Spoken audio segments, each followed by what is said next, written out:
नमस्कार। गांधी विमर्श की छठी कड़ी में आप सबों का हार्दिक स्वागत है। पांचवी कड़ी में हमने गांधी विमर्श के अनुक्रम के संबंध में चर्चा की थी। इस छठी कड़ी में हम उस चर्चा को पूरा करेंगे। पुनः सातवीं कड़ी से हम इस पुस्तक के मूल अध्यायों का पाठ शुरू करेंगे। जैसा कि आपने देखा, इस पुस्तक में 13 अध्याय हैं।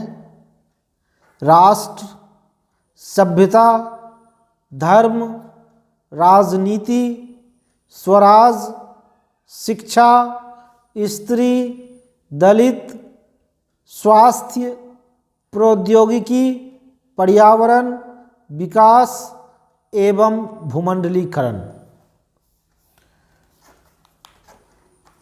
इन सभी अध्यायों के बारे में हम संक्षेप में चर्चा कर चुके हैं। पांचवी कड़ी में भूमंडलीकरण की चर्चा थोड़ी अधूरी रह गई थी। आज हम उस चर्चा को आगे बढ़ाएंगे। भूमंडलीकरण नामक इस अध्याय की शुरुआत हमने मैकाले के उस वक्तव्य से किया है, जिसमें उन्होंने कहा है कि मैंने भारत के ओर छोर का भ्रमण किया, मैंने एक भी आदमी नहीं पाया जो अनैतिक या चोर हो। इस देश में मैंने ऐसी समृद्धि, ऐसे सक्षम व्यक्ति तथा ऐसी प्रतिभा देखी है कि मैं समझता हूँ कि इस देश को विजित करने के लिए इसके सांस्कृतिक एवं नैतिक मेरुदंड को तोड़ना जरूरी है। यदि भारतवासी यह सोचने लगें कि जो कुछ विदेशी एवं अंग्रेजी है वह उनके अपने आचार विचार से अच्छा एवं बेहतर है, तो वे अपना आत्मसम्मान एवं संस्कृति खो देंगे। फिर वे एक पराधीन कौम बन जाएंगे जो हमारी चाहत है। साम्राज्यवादी ताकतों ने इसी षड्यंत्र के तहत भारत का न केवल आर्थिक शोषण किया, बल्कि हमारा मानसिक एवं सांस्कृतिक शोषण भी किया। और फिर साम्राज्यवाद के अंत के बाद, प्रत्यक्ष साम्राज्यवाद के अंत के बाद, आज जबकि प्रत्यक्ष रूप से किसी देश पर शासन करना मुश्किल हो गया है, तो साम्राज्यवादी ताकतों ने भूमंडलीकरण, निजीकरण एवं उदारीकरण की नीतियों के माध्यम से दुनिया को नई गुलामी में जकड़ने का एक नया षड्यंत्र रचा है। इस अध्याय में हमने गांधी की दृष्टि से इस षड्यंत्र का मूल्यांकन करने की कोशिश की है। गांधी वसुधैव कुटुंबकम के पक्षधर थे, पूरे विश्व के कल्याण के पक्षधर थे, लेकिन भुवंडलीकरण इस भावना के विपरीत है। और एक खास बात यह कि गांधी हमेशा अपने जड़ों से जुड़े रहने पर बल देते थे। उन्होंने कहा है कि मैं नहीं चाहता कि अपने घर के चारों ओर दीवार उठा लूं या अपनी खिड़कियां बंद कर लूं, बल्कि मैं तो यह चाहता हूं कि हमारे घर में सभी देशों की संस्कृतियों की हवा बेरोक टोक आए। लेकिन मैं यह बर्दाश्त नहीं कर सकता कि उस हवा के झोंके से मैं खुद ही गिर जाऊं। आज भुवंडलीकरण की नीतियों ने हमें गिरने पर मजबूर किया है। इसलिए भुवंडलीकरण की नव साम्राज्यवादी साजिश के खिलाफ जन संघर्ष की जरूरत है। यही इस अध्याय का मुख्य प्रतिपाद्य है। और इस अध्याय में हमने यह दिखाने का प्रयास किया है कि भुवंडलीकरण की नीतियां भले ही एकाध और श्वेत को श्वेत घर यानी व्हाइट हाउस पहुंचा दे और एक दो स्लम डॉग को मिलीनियर या करोड़पति बना दे, लेकिन यह सर्वोदय एवं सामाजिक न्याय नहीं ला सकती है।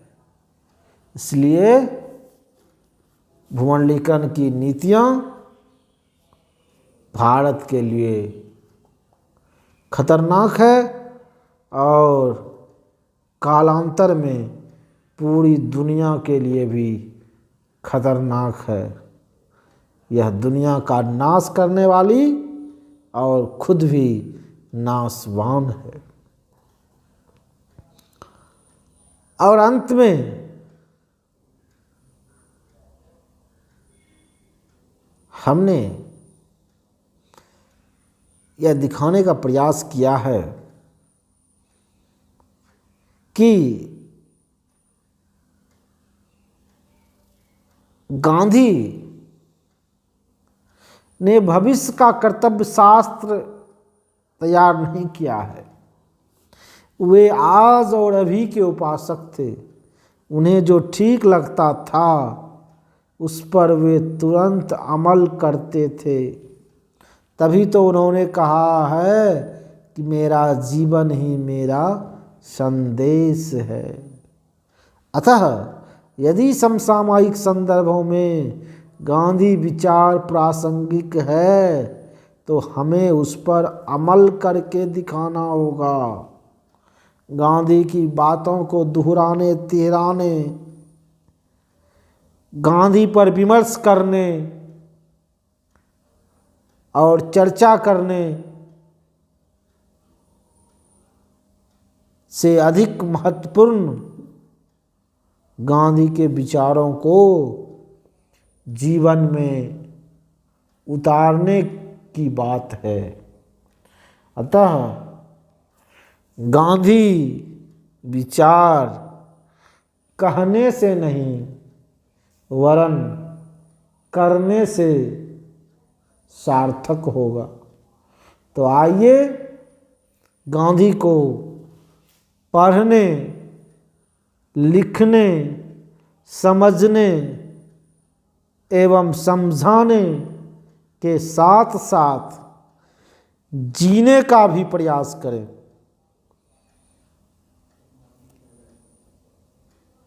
यह गांधी विमर्श आपको इसी के लिए आमंत्रण है। और समसामयिक संदर्भों में इसकी अत्यधिक ज़रूरत है। यह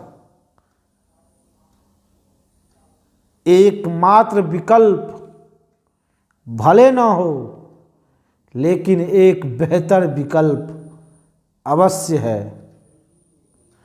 तो आइए हमारे साथ गांधी विमर्श की इस चर्चा में शामिल होइए और इस चर्चा को और बेहतर बनाने के लिए हमें अपना सुझाव भेजकर अनुग्रहित करने का कष्ट कीजिए। इस तरह गांधी विमर्श का परिचय पूर्ण होता है और अगली कड़ी में, जो कि गांधी विमर्श की 7वीं कड़ी होगी, हम गांधी विमर्श के प्रथम अध्याय राष्ट्र का पाठ शुरू करेंगे। आज राष्ट्रवाद पर पूरे देश दुनिया में चर्चा हो रही है। हम उसे गांधी की दृष्टि से देखने का प्रयास करेंगे। अभी बस इतना ही। आप सबों के प्रति बहुत बहुत धन्यवाद, बहुत बहुत आभार।